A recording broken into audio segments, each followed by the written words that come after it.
Hello students, स्वागत है आप सबका आइडियल एजुकेशन में, जहां टीचर सिर्फ दिमाग से नहीं दिल से भी पढ़ाते हैं। बच्चे, आज का हमारा टॉपिक है डिफ्यूजन। डिफ्यूजन बेटा बहुत इंपॉर्टेंट टॉपिक है, ये एग्जाम पॉइंट ऑफ व्यू से बहुत ज्यादा इंपॉर्टेंट रहता है, तो हम इसी टॉपिक को पढ़ने वाले। तो डिफ्यूजन होता क्या है? डिफ्यूजन बेटा कि जब किसी भी मैटर के पार्टिकल दूसरे मैटर के पार्टिकल के साथ इंटरमिक्स होता है तो उसे कहते हैं डिफ्यूजन। क्या कहा बेटा मैंने?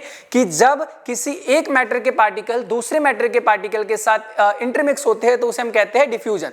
अब ये इंटरमिक्स होता कैसे है? तो खुद की एनर्जी यानी खुद के मोशंस की वजह से, उन पार्टिकल्स के अंदर जो मोशन होते हैं जिसकी वजह से क्या होता है, एक पार्टिकल दूसरे पार्टिकल के साथ मिक्स होता है। जैसा मैंने एग्जांपल के तौर पे बताया था पिछले वीडियो में कि जब हम परफ्यूम के स्प्रे करते हैं तो जो परफ्यूम का पार्टिकल है वो एयर पार्टिकल में ऑटोमेटिक क्या होता है, मिक्स होता है ना। उसे हम क्या कहते हैं? डिफ्यूजन कहेंगे। उसे क्या कहेंगे? डिफ्यूजन। अब बेटा देखो यहाँ पे, the mixing of substance with another substance due to the motion. अब क्या हो रहा है, एक मैटर के पार्टिकल दूसरे मैटर के पार्टिकल के साथ इंटरमिक्स हो रहा है, उसे हम क्या कहेंगे बेटा?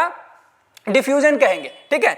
दूसरा देखो, diffusion can take place gas, liquid and solid through its faster in gas and slowest in solid. अब देखो बेटा क्या कहा कि जो इंटरमिक्सिंग प्रोसेस है, जो डिफ्यूजन होता है, वो गैस के अंदर बहुत जल्दी होता है, बहुत फास्ट होता है। अब वहीं पे अगर मैं सॉलिड की बात करूं तो बहुत स्लो होता है। जैसे आपने देखा होगा कि जब हम पानी के अंदर नमक को ऐड करते हैं तो क्या हो जाता है, वो नमक के पार्टिकल ऑटोमेटिक वो क्या होता है, डिफ्यूज होता है, अपने आप ही नीचे चले जाता है। उसी तरीके से जब हम परफ्यूम को स्प्रे करते हैं या गर्म खाने की जो खुशबू होती है वो एयर में क्या होता है, अपने आप इंटरमिक्स होते हैं और वो दूर तक क्या होता है, ट्रेवल करता है। तो ये जो अपने आप ही इंटरमिक्स हो रहे हैं, इनके पार्टिकल्स मोशन की वजह से जो इंटरमिक्स हो रहा है, इसे ही हम कहते हैं क्या बेटा? डिफ्यूजन कहते हैं। तो ये डिफ्यूजन जो होता है सॉलिड, लिक्विड और गैस तीनों में ही होता है। बट ध्यान रखना कि सॉलिड के अंदर ये डिफ्यूजन बहुत कम होता है। अब आप कहोगे कि सॉलिड कैसे इंटरमिक्स होंगे? तो बेटा कभी आपने देखा होगा जब पहले जब नॉर्मल ब्लैक बोर्ड पे जब हम पढ़ते थे और वहां पे जब हम चौक से लिखते थे, जब टीचर चौक से लिखते थे वहां पे,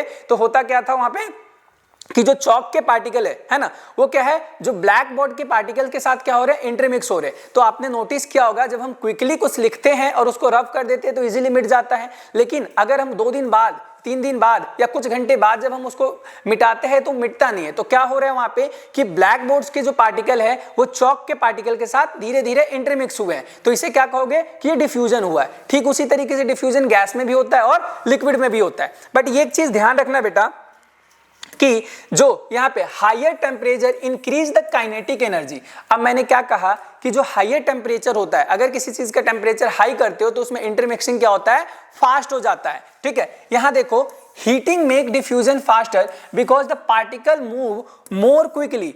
अब आप देखो बेटा कि अब एक एग्जांपल करना, आप अपने साथ एक प्रैक्टिस करना कि आपको क्या करना है, एक ग्लास में पानी लेना है, ठीक है, और उस पानी के अंदर आप कुछ ड्रॉप इंक डाल दो या फिर आप कोई भी कलर का इस्तेमाल कर सकते हो। तो आप क्या करोगे, जब एक ग्लास के अंदर, यहाँ पे देखो कि पोटेशियम परमैंगनेट के साथ ऐसा किया जा रहा है कि इस बीकर के अंदर पानी है और इस बीकर के अंदर पानी के अंदर क्या किया, 1-2 ड्रॉप हमने पोटेशियम परमैंगनेट को ऐड किया। तो हो क्या रहा है कि ये जो पोटेशियम परमैंगनेट है ये अपने आप ही क्या हो रहा है, वाटर के पार्टिकल के साथ इंटरमिक्स हो रहा है। धीरे धीरे आप देख रहे हो कि ये पूरी तरह से क्या हो गया, इसके अंदर मिक्स हो गया है। तो इसे क्या कहोगे, डिफ्यूजन कहोगे। बट एक चीज ध्यान रखना बेटा कि अगर ये पानी गर्म होता यानी ये हॉट वाटर होता तो इस केस में ये जल्दी डिफ्यूज होते यानी जल्दी इंटरमिक्स होते। आप दोनों ही एक साथ करना कि एक ग्लास में आप गर्म पानी लेना, एक ग्लास में आप ठंडे पानी को लेना और दोनों में ही क्या करना, आप इंक या किसी भी कलर का इस्तेमाल करना और देखना उसमें ऑब्जर्व करोगे क्या कि जो गर्म पानी के अंदर आपने इंक डाला है वो जल्दी क्या हो जाएगा, इंटरमिक्स होगा,